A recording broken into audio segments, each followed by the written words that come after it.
انسان کو جو اجر ملے گا نا قیامت کے دن، جو ثواب ملے گا، وہ اس کی نیت اور ارادے پر ملے گا۔ امام جلال الدین سیوطی رحمۃ اللہ علیہ سے کسی شخص نے کہا تھا، جی ایک حدیث میں نے پڑھا ایک نیکی کا 10 گنا اجر ہے، ایک میں پڑھا 70 گنا، ایک میں 700 گنا ہے، تو اجر ہے کتنا؟ تو آپ فرمانے لگے جتنی نیت اچھی اتنا اجر بھی زیادہ۔ یہ تو ڈیپینڈ کرتا ہے تیرے اوپر۔ کام لوگ کراتے ہیں نا، ہماری مسجد میں کام شروع ہے، کام لوگ کراتے ہیں، تب کچھ لوگ ایسے ہوتے ہیں، کوئی بھی کام کرنے والا وہ کام کہتا بس سے جان چھوٹے کسی طریقے سے، اور کچھ کام کرتے ہیں تو مزہ آ جاتا ہے۔ ان کی صفائی، ان کی دلچسپی، ان کا ذوق، ان کا شوق، ان کی توجہ بتلاتی ہے کہ یہ شخص واقعی کام کرنا چاہ رہا ہے اور اس کی دلچسپی ہے۔ نیکی جب آپ ذوق سے کرتے ہیں، شوق سے کرتے ہیں، دلچسپی کے ساتھ کریں، یہاں تو بہت سارے لوگ دین کا نام لے کے اپنا قد اونچا کرتے ہیں، صدقات و زکوٰۃ کا نام لے کے لوگ اپنے آپ کو سخی مشہور کرتے ہیں۔ یہاں تو لوگ نماز پڑھ کے معاشرے کے اندر اپنا وقار بڑھانا چاہتے ہیں، اللہ ماشاء اللہ کہ میں نمازی ہوں۔ یہاں تو لوگ کوئی خیر کا کام کر کے دیکھیں نا، اب کیا ہو رہا ہے حج عمرے کے موقع پر جو کام سب سے زیادہ ہوتا ہے وہ تصویریں کھینچنے کا ہے، سب سے زیادہ۔ اب میں چل پڑا ہوں، اب میں پہنچ گیا ہوں، اب میں جہاز میں بیٹھ گیا ہوں، اب نفل پڑھ لیے ہیں، احرام باندھ لیا ہے، طواف ہو گیا ہے، یوں لگتا ہے بندہ نہیں طواف کر رہا، موبائل طواف کر رہا ہے۔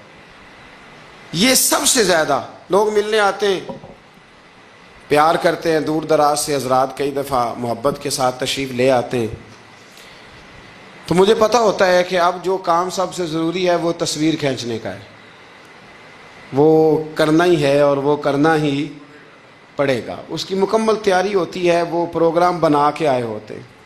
میرے بھائیوں یہ یاد رکھیں کہ کوئی بھی کام جب تک اس میں اللہ تعالیٰ کی رضا شامل نہیں ہوتی، دیکھیں نا اللہ دلوں کے حال جاننے والا ہے۔ اگر کوئی شخص کسی قسم کی بددیانتی کرتا ہے، خیانت کرتا ہے، ظلم کرتا ہے، وہ لوگوں سے چھپ کے بھی کرے تو رب کریم کی سزا سے بچ سکتا؟ وہ چھپ کے کرے کیا کر لے گا؟ نبی کریم صلی اللہ علیہ وسلم نے فرمایا رب جب کسی کو رسوا کرنا چاہتا ہے تو 7 پردوں کے پیچھے چھپے بھی کر دیتا ہے، اور جب اللہ کسی کو عزت دینا چاہتا ہے تو پھر کوئی اس سے چھین سکتا؟ یہ میرے مالک کا نظام ہے، اس میں آپ کسی قسم کی کوئی جو ہے وہ مداخلت کرنے کے مجاز نہیں ہے۔ اپنی ارادوں کو، اپنی نیتوں کو، اپنے شوق اور ذوق کو خالص رکھیں اللہ کی رضا کے لیے، اس میں شائبہ نہ ہو، شک نہ ہو کسی قسم کا، غیر کی آمیزش نہ ہو۔ نماز پڑھیں تو اللہ کی رضا کے لیے، صدقات و خیرات کریں تو اللہ کی رضا کے لیے۔ کسی کام میں آپ مداخلت کرتے ہیں، بھائیوں کی لڑائی ہو گئی ہے، دوستوں کا جھگڑا ہو گیا ہے، رشتہ داروں میں کسی جگہ کوئی ایسی ضرورت پڑ گئی ہے جہاں آپ کے مداخلت کرنے سے حالات بہتر ہو سکتے ہیں تو مداخلت ضرور کریں، چودھری بننے کے لیے نہیں، پنچایت کا سرپنچ بننے کے لیے نہیں، اس نیت سے کہ میرے نبی پاک علیہ السلام نے فرمایا جس نے 2 لوگوں کی صلح کرا دی رب 2 حج اور 2 عمرے کا ثواب عطا فرمائے گا۔ اس ارادے سے، اس نیت سے، اس ذوق سے، اس شوق سے، اس توجہ کے ساتھ آپ آگے بڑھیں گے کہ ہم نے اللہ کی رضا کے لیے کرنا ہے۔ ہمارے آج کل کے جتنے امور ہیں ان امور کے اندر دنیا داری غلبہ کرتی چلی جا رہی، ہر کام میں دنیا داری کی آمیزش ہو جاتی ہے، نہ چاہتے ہوئے بھی، نہ ارادہ کرتے ہوئے بھی، بہت ساری جگہوں پہ، اور دنیا داری اتنی غالب ہو گئی ہے کہ دنیا ہی دنیا نظر آنے لگ گئی ہے، دنیا ہی دنیا، یعنی کوئی چیز کیمرے کی آنکھ سے چھپ نہیں پا رہی، کوئی بات ایسی نہیں جس پر لوگوں کی نظریں نہ ہوں، کوشش کریں۔ اور عجیب بات یہ ہے کہ دنیا داری ہو، دولت ہو تو اس کو چھپا کے رکھا جاتا ہے، اور دین کی کوئی بات ہو اس کو نشر کرنا ضروری سمجھا جاتا ہے تاکہ لوگوں کو میرے تقوی اور میری پرہیزگاری کی خبر جلدی جلدی مل جائے۔ میرے نبی کریم علیہ الصلاۃ والسلام نے خالص اللہ کی رضا کے لیے ہر کام کرنے کا حکم دیا۔ سیدہ عائشہ صدیقہ رضی اللہ تعالیٰ عنہ راوی ہیں، الترغیب و ترہیب میں حدیث ہے، پیارے حبیب کریم سید عالم صلی اللہ تعالیٰ علیہ وسلم نے ارشاد فرمایا کہ حضور ایک دن مجمع صحابہ کے مجمع میں حضور نے پوچھا بتاؤ اسلام کی سب سے مضبوط بنیاد کیا ہے؟ ایک صحابی نے کہا یا رسول اللہ نماز پڑھنا۔ 5 وقت لوگ جمع ہوتے ہیں، ایک دوسرے کا حال احوال پوچھتے ہیں، معاملات ہوتے ہیں۔ یا رسول اللہ صلی اللہ تعالی علیہ وسلم مضبوط بنیاد ہے اسلام کی نماز پڑھنا، 5 وقت جمع ہونا۔ حضور نے فرمایا بات تمہاری ٹھیک ہے پر تم میری مراد کو نہیں پہنچے۔ عرض کی حضور حج کرنا،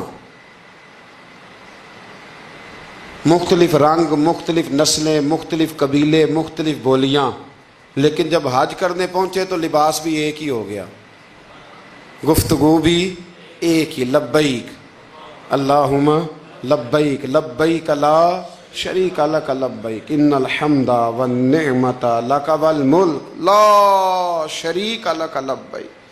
ایک ہی صف میں کھڑے ہو گئے محمود و ایاز، نہ کوئی بندہ رہا نہ کوئی بندہ نواز۔ نبی رحمت سید عالم صلی اللہ علیہ وسلم سے عرض کی حضور یہ حج جو ہے نا اس میں بڑی یکسانیت ہوتی ہے، ہر رنگ ہر نسل کا آدمی ایک تسبیح کے دانے کی طرح ایک جگہ پہ پرو دیا جاتا ہے، تو لگتا ہے یہ اسلام کی مضبوط بنیاد ہے۔ محبوب فرمانے لگے بات تمہاری ٹھیک ہے پر تم میری مراد کو نہیں پہنچے۔ عرض کی حضور پھر زکوٰۃ، صدقات، خیرات اسلام کی مضبوط بنیاد ہے۔ کیوں؟ وہ اس لیے کہ غریب امیر کو دیتا ہے، امیر غریب کو دیتا ہے، اور غریب امیر سے لیتا ہے تو ایک رشتہ بنتا ہے، ایک تعلق بنتا ہے۔ محسن کا اور احسان مند کا بڑا گہرا رشتہ ہوتا ہے، بڑا ایک دوسرے سے پیار کرتے ہیں، ایک دوسرے کو چاہتے ہیں، ایک دوسرے کے لیے اچھے جملے بولتے ہیں، ایک دوسرے کے لیے ہمیشہ ان کے جذبات ٹھنڈے میٹھے اور اچھے ہوتے ہیں، تو لگتا ہے یہ اسلام کی مضبوط بنیاد ہے۔ حضور فرمانے لگے بات تمہاری ٹھیک ہے اور تم میری مراد کو نہیں پہنچے۔ تو پھر صحابہ عرض کرنے لگے حضور ہماری رعایت فرما دیں، پھر ایک رحمت کی نظر کر دیں، آپ ہی بتا دیں اسلام کی مضبوط بنیاد کیا ہے۔ تو محبوب فرمانے لگے اسلام کی مضبوط بنیاد ہے اللہ کی رضا کے لیے کسی سے محبت کرنا۔ کس کی رضا کے لیے؟ خالص اللہ کی رضا کے، اور اللہ کی رضا کے لیے کسی سے بغض رکھنا، عداوت رکھنا، اللہ کی رضا کے لیے، محبت بھی اللہ کے لیے، عداوت بھی، ذاتی دشمنی کوئی نہیں، ذاتی اختلافات کوئی نہیں، ذاتی رنجشیں کوئی نہیں، ذاتی لڑائیاں کوئی نہیں، ذاتی جھگڑا کوئی، خالص اللہ کی۔ ہمارے ہاں لڑائیاں ذاتی لڑی جاتی ہیں، اس نے مجھے شادی پہ دعوت نہیں دی، اس نے مجھے پروٹوکول نہیں دیا، یہ کہاں پہنچ گیا میں کہاں رہ گیا، ذاتی لڑائیاں لڑی جاتی ہیں، دینی نہیں، مذہبی نہیں، اخلاقی نہیں۔ دیکھیں آپ، چاہیے تو یہ تھا نا کہ شادی کے موقع پر یہ لڑائی نہ ہوتی کہ اس نے مجھے پوچھا کیوں نہیں، لڑائی یہ ہوتی کہ یار تو غیر شرعی کام کوئی نہ کرنا، اللہ رسول کی ناراضگی والا کام کوئی نہ کرنا، اگر تو نے کیا تو میں نے کوئی نہیں آنا، اگر تو یہ حرکت کرے گا تو پھر میرا تیرا معاملہ درست نہ رہ سکے گا۔ یہ لڑائی ہونا چاہیے تھی، نہ کہ یہ لڑائی ہوتی کہ مجھے بلایا کیوں نہیں، پروٹوکول کیوں نہیں دیا، اعزاز کیوں نہیں دیا۔ تو حضور نے فرمایا اسلام کی مضبوط گرہ، اسلام کی مضبوط بنیاد ہے اللہ کی رضا کے لیے محبت کرنا اور اللہ کی رضا کے لیے کسی سے عداوت رکھنا۔ حضرت موسیٰ کلیم اللہ علیہ نبینا علیہ الصلوۃ والسلام پر اللہ کریم نے وحی فرمائی کہ اے موسیٰ، اے میرے کلیم، میرے لیے بھی کوئی کام کیا ہے؟ عرض کی اللہ میں نے نمازیں پڑھی، روزے رکھے، تبلیغ کی۔ فرمایا وہ تو آپ کی ذمہ داریاں تھیں، وہ تو آپ نے اپنے لیے کیا، میرے لیے بھی کچھ کیا ہے؟ رب کریم نے پوچھا موسیٰ میرے لیے بھی کچھ کیا ہے؟ عرض کی اللہ یہ سارا کچھ، فرمایا مالک تیرے لیے کیا۔ کہا یہ تو آپ نے اپنے لیے کیا، آپ کی ذمہ داریوں میں شامل تھا، مالک تیرے لیے کیا ہے؟ فرمایا کسی بندے سے محبت کی ہے کہ یہ اللہ کا بندہ ہے، کسی بندے سے محبت کی ہے کہ یہ اللہ کا بندہ ہے، یا کسی کے ساتھ تمہاری صرف اس لیے ناراضگی ہو کہ یہ اللہ کا نافرمان ہے، اللہ رسول کا دشمن ہے، معاذ اللہ بے ادب ہے۔ میرے بھائی سمجھ لیں اچھی طرح اور اپنے دل کے کونے میں یہ بات بٹھا لیں کہ زندگی میں جو کام کریں وہ اللہ کی رضا کے لیے، چھوٹا سا بھی خیر کا کام۔ میرے رسول کریم علیہ السلام کا جو سب سے پہلا فرمان ہے نا بخاری میں، وہ یہ ہے کہ انما الاعمال بالنیات، تیرے عمل کا دار و مدار تیری نیت پر ہے، تیرے ارادے پر ہے۔ بنیاد تمہاری نیت ہے۔ بنیاد یہ ہے کہ تمہارا اندر سے اس کام کے لیے ذوق کیا ہے، شوق کیا ہے۔ اگر وہ بنیاد مضبوط ہے تو پھر عمل کی جو آپ چھت ڈالیں گے وہ ساری چھت بھی مضبوط ہے۔ لیکن اگر ارادے کچے ہیں، کمزور ہیں، سازشیں ہیں، رنجشیں ہیں، اندر معاملات گڑبڑ ہیں، تو پھر کبھی دیواریں مضبوط ہو سکتی۔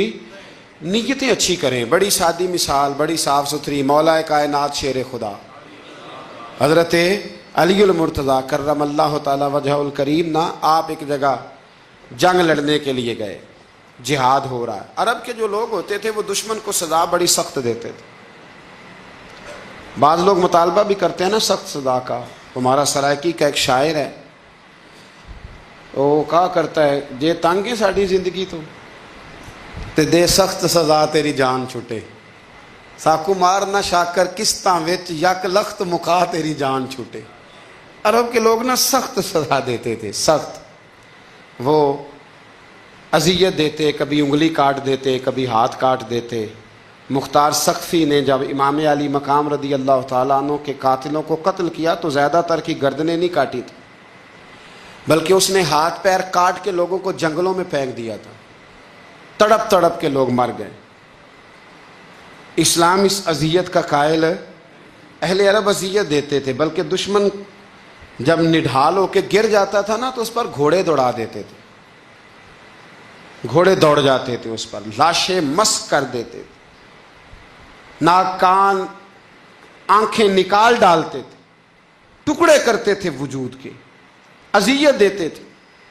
تو جب کوئی آدمی کسی کے نرغے میں آ جاتا تھا نا، قابو میں آتا تھا، تو اس کی خواہش ہوتی تھی کہ میں مارنے والے کو غصہ دلاؤں تاکہ مجھے جلدی مار دے، اذیت نہ دے، تکلیف نہ دے، مجھے جلدی مار ڈالے، جلدی قتل کر ڈالے۔ یہ ان کا مزاج ہوتا تھا، رویہ ہوتا تھا۔ حضرت مولا علی شیر خدا کرم اللہ تعالی وجہ الکریم دشمن پر غالب آ گئے۔ جب غالب ہوئے تو اس نے معاذ اللہ حضرت علی پر تھوک دیا۔ کافر تھا، اس کا ارادہ یہ تھا کہ میں حضرت علی کو غصہ دلاتا ہوں تاکہ یہ مجھے جلدی مار دے، لیکن اسے نہیں پتا تھا یہ علی ہے۔ اسے نہیں خبر تھی کہ یہ جو خمیر ہے نا، ان کی تربیت مدینے والے محبوب نے فرمائی ہے۔ یہاں جو چمک دمک ہے اس کا رنگ ساری دنیا سے نرالا ہے، انوکھا ہے، شاندار ہے، وزادار ہے، کمال ہے۔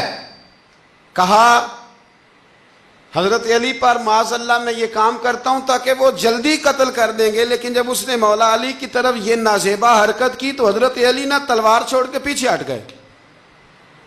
توجہ کرنا، رزلٹ دیکھنا، مولا علی پیچھے ہٹ گئے اور فرمانے لگے جا تو آزاد ہے۔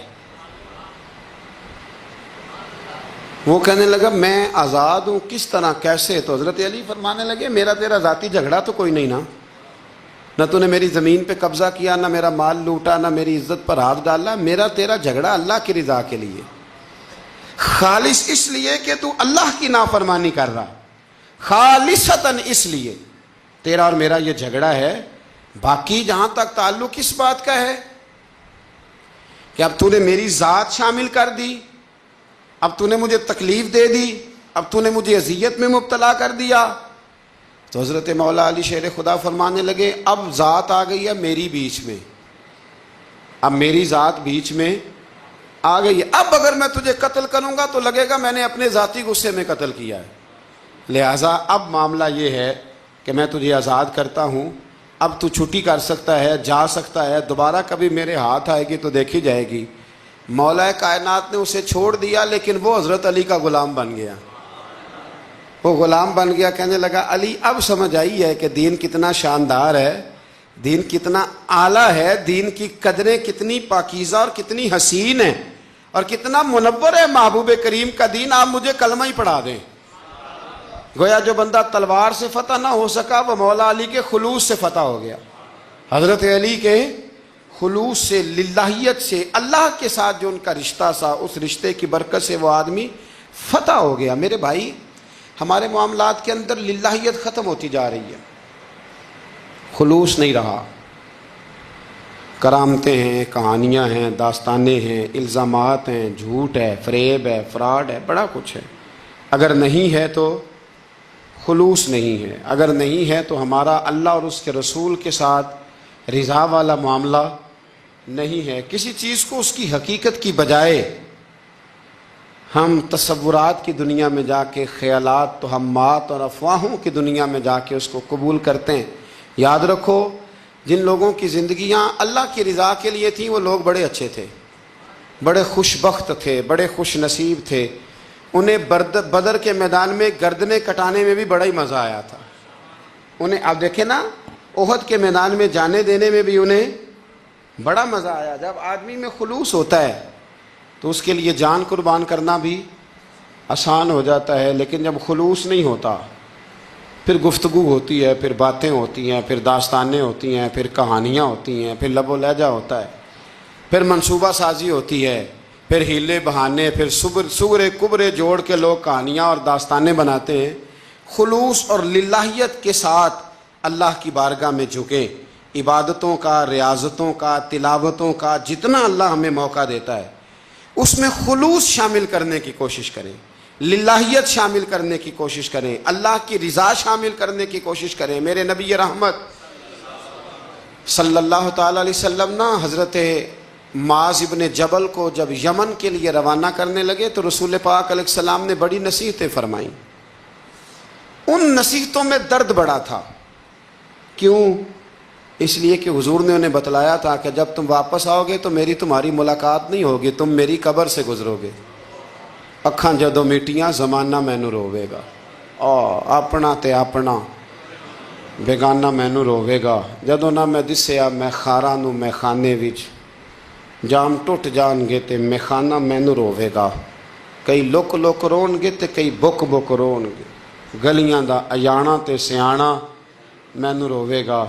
اور کیا خوبصورت بات انہوں نے کہی تھی، مجھے بڑی پسند ہے۔ کہنے لگے بے قدراں کچھ قدر نہ جاتی، او کیتی خوب تسلی ہو، اے دنیا دار پجاری زر دے کتیاں دے گل ٹلی ہو، بک بک روسن اکھیاں تکیو ویکھ حویلی کلی ہو، تے کوچ نصیر اساں جدوں کیتی پھر پہ جانی تھر تھلی ہو۔